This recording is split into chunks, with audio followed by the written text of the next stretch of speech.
Your biggest overreactions for the Chargers going into the bye week. Number one, time to tank the season if you're the Chargers. This is a huge one, man. For one, let's just humor the idea of getting a better draft pick this season. The Chargers' record makes this very unlikely. Right now it's 7-4. We are still a top 10 team in terms of win this year. And if, let's say, we did tank the rest of the season, ending, 7-10, we'd still likely be picking in the low to mid-teens anyway. So what would be the point of tanking if we're not going to be in the top 5 or maybe even top 10? Overreaction number 2, Justin Herbert has fallen off. Now, I'll give you guys this. Last week may have been Justin Herbert's worst game of his career. Not even 100 yards passing. It was pretty ugly. And I don't blame you for skipping this game halfway through, but all I got to say is if you really sit down and watch this game in its entirety, you will have seen why that was the case. A pitiful offensive line who gave him maybe a second and a half to throw.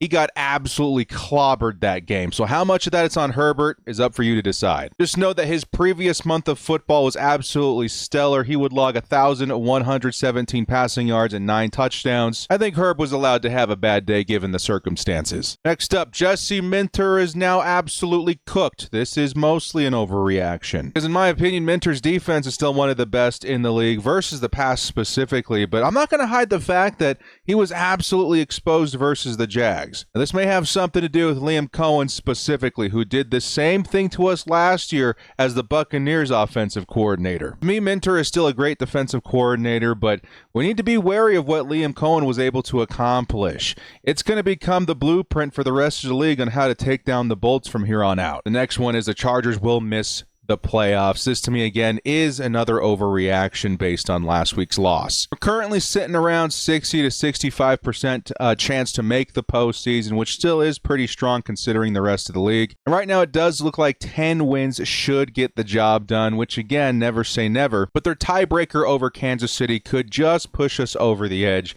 to making the postseason this year, fingers crossed. Which leads me to my last overreaction. The season is officially over. This is an overreaction. Sure, we're not what we thought we were going to be at the top of the offseason, but this year is far from over. This is my advice to you Chargers fans. The Bolts must be viewed as that unpredictable wild card team. Because despite some majorly disappointing losses, we've also beat up on some pretty good teams like Kansas City, Pittsburgh, and Denver. At this point, anything could happen. Don't give up on the Bolts just yet. Put your feet up, relax, and enjoy the show.